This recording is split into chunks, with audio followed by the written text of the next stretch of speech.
Good afternoon, good noon, good lunch, everybody. You know that union elections are happening every 3 years. It goes down. I'm a member of the Progressive Change Slate. We are running a team of members, people who are tired of this union taking from us and giving nothing back. You can go to Facebook, you can look at Progressive Change, you'll see who we are. We don't have the money to put out flyers that look like this, to send them to your house. This here is ridiculous. This is the money spent to tell you that they're great. They shouldn't have to tell you that if they're great. You should already know that. We did not have the money to put this out. All we have is simple things like this. Introductory flyers. And in the beginning, and even before they decided to, contact me and we all decided to run together, money was being saved for flyers like this, but we decided to spend it on masks because that's what we needed at the time. And I wish we had enough masks for everybody, but we didn't. We gave you what we had because we weren't getting anything from the union and we weren't getting anything from management. So instead of being able to mail you this, we gave you this, as many as we could. There are certain things we want to accomplish. There's a way to accomplish them. The way this union operates, it cannot accomplish them. One, and a very high priority, is Tier 6. In this very room, I warned people about the evils of Tier 6, what it would do, how it would divide us, how it would hurt the people going forward. At the time, this was early 2012, and nobody was Tier 6. But now half the membership is Tier 6.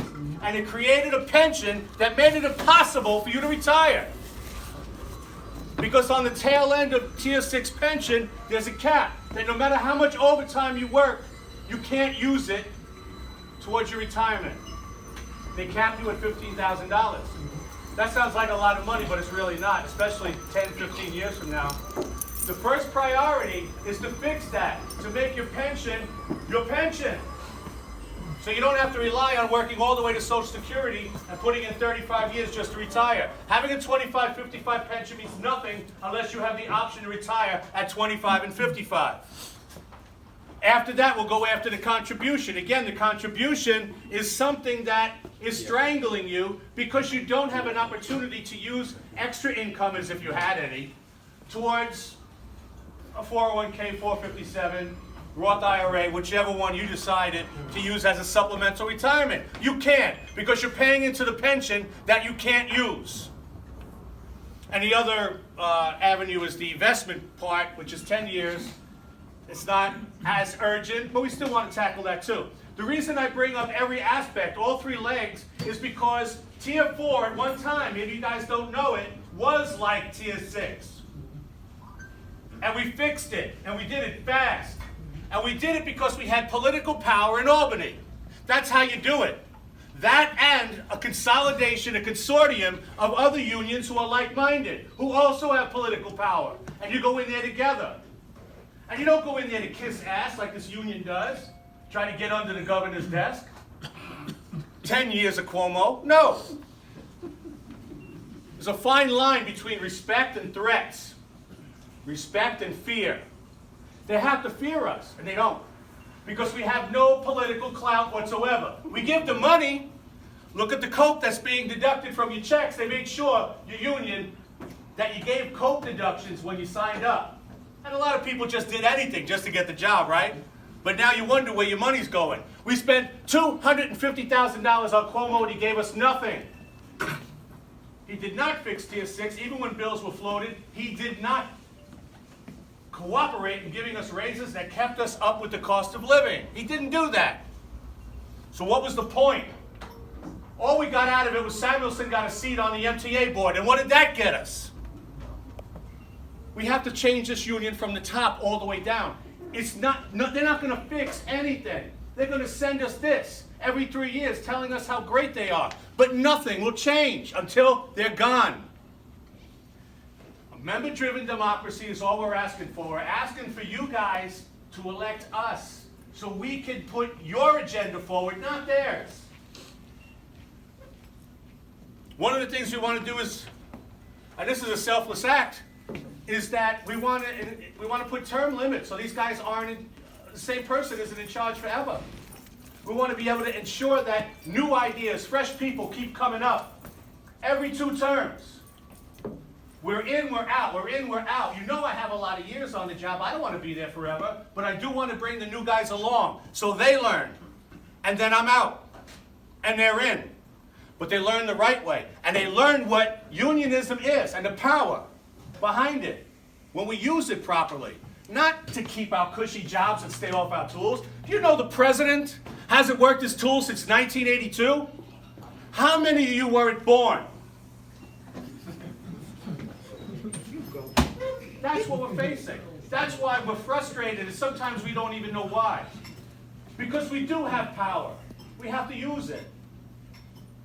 For a long time I've been asking the members, and this might even be the last time, but I am asking you to give new ideas a chance.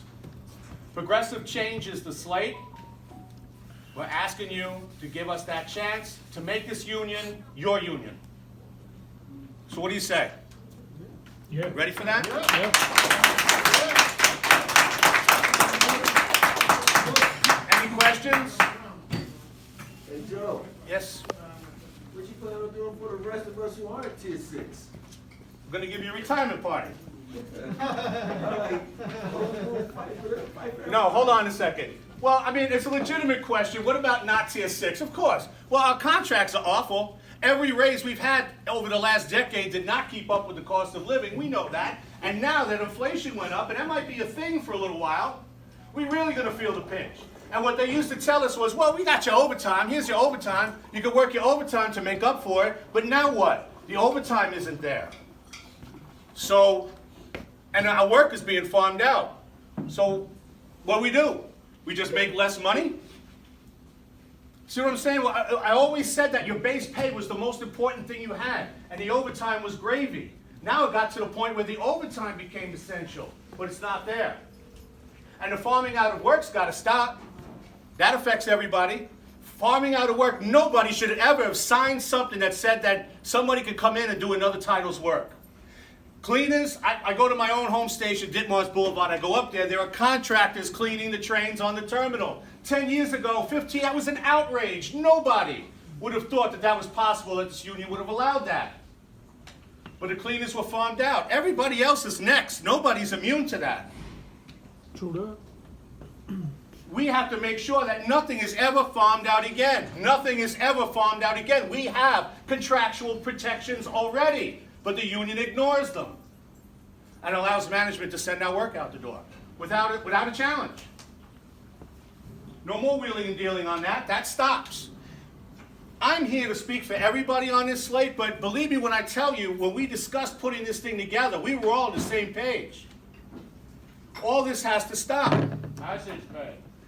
Hazard pay.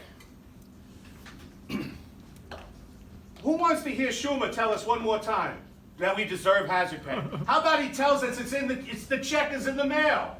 Why are we getting hazard pay? We're essential, we're heroes, they give us flyovers, people are banging pots on the corner. What about us? What about true appreciation is in the compensation? You want to tell us you love us? Pay us. We were here. We couldn't work from home. People work from home. You watch. They're going to throw themselves a victory party in the end, tell everybody how great they are because they were home answering the phone and streaming Netflix. We were here dying. And there are 4 people who should be here listening to this who aren't because of that. True that. If anything else, and God, I hope this isn't true, but it could be somebody in this room next. We deserve the hazard pay for being here. It's almost like combat pay. And it's not like a slip and a fall where you see the oil, you walk around it, you can't see this enemy. She's there, and I don't care if you're vaccinated or not. The threat is there. And one more thing, because I was forgetting. Mandates. We are not with mandates. No, no, no. I'm vaccinated. I'm happy to be vaccinated. I wish everybody was vaccinated, but nobody should be forced to be vaccinated, and your employment should not be threatened by vaccination, whether you want it or not. Should not happen. Not in this country, not in this union. Never. We should stand up should stand up for our members that are being attacked. If you're vaccinated, stand up for the guy that's not vaccinated. Because he's got reasons. He's not just a conspiracy theorist. Maybe he just doesn't want it. Maybe he has religious reasons. Whatever. But his country was built on choice. And we want to keep choice within our union. We want to go to court. Just like the supervisors are in court, and even the superintendent's union is in court, and we're not. We're waiting for management to impose it, and then the union will say, well, management can do that. They can do that. No, if we're in court, we could stop it. We could fight it. I mean, even if we lose a fight, at least we fought. We stood up for ourselves. And that's also the kind of union we want. Yes, sir. I have a question. There's a lot of issues that pertain to like members' benefits and things that we use for our families, like medical and so on and so forth. Would anything change downtown as far as people actually being available when we call, whether it's the union office, whether it's Joe Schmo calling downtown, we just keep getting a busy signal? Will anything change downtown for that? That all comes under accountability. You have an office down there, and they're supposed to answer your calls. They're supposed to handle whatever issues you have, medical, dental, anything. And you call, nobody answers. You call, they answer, they don't help you. They tell you they're gonna call you back, and they don't. Then you call back, that one's not there. Then you try to find the director, he's never around. And it's the same old cycle, but it all comes under accountability. Whoever's in charge of member services, and it's usually the administrative vice president, that person has to hold everybody accountable. Back in the day, when we first started this thing, it worked. We had a call log. The call log was there. You looked, so-and-so called about this. So-and-so called this one about that. You wrote down everything, and the person in charge would look at it and say, okay, did you call so-and-so back? You would have little staff meetings. What's this guy's problem? What's that guy's problem? Did we fix it? Did we fix it?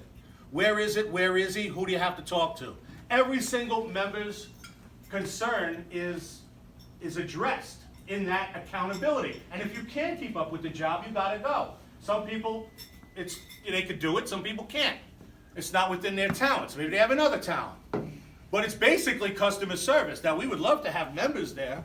We know that out of 40,000 members, we have members that can handle that job. Somebody that cares about the other guy on the phone. That's what we want. Member services has to handle all benefits claims. You know what I used to have to do? I had a friend of mine that worked down there. She retired, but before that, I couldn't talk to anyone down there about anyone's problems. People would come to me, ask me for help. I used to have to call her on a cell phone so she would leave, so nobody would hear her talking to me, so I could get this guy fixed. And then she would call me back later and say, okay, he's done. He can go back to the doctor now, it's taken care of. How do we work like that? That you have to have a hook. That you have to know somebody to get your problems fixed. That's not why we pay dues. And it's not just limited to member services. There's a whole lot down there. A whole lot that could be fixed in that certain way simply by using accountability. Somebody in charge making sure everybody working there is accountable. We have the money down there to make this union the best thing there is for everybody. We don't just have to pay salaries and send this crap out. Anything else? All right, you guys are the best. You know, I'm really proud of you guys. Please keep in mind our lost brothers. We can't bring them back. What we can do is honor their memories. Thanks a lot. Attention in the shop.